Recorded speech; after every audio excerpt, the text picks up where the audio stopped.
हरि हरि केते औषध खाइबा ये टिके झाड़ा आले कि ठंडा आले केते प्रकार औषध आको खाली पेट ताको खाइ सारी एटा फारे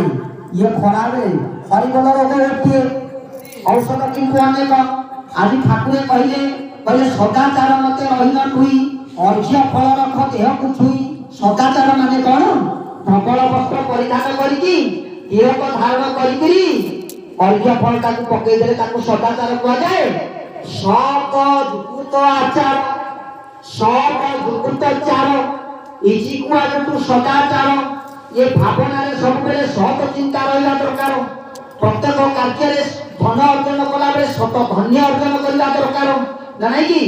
तेणु प्रत्येक कार्य अभ्यंतर बाह्य ये भी दरकार ये भी ड्रेस कोड आवश्यक आमर सत्संग रे देखिए जो माने वस्त्र परिधान रे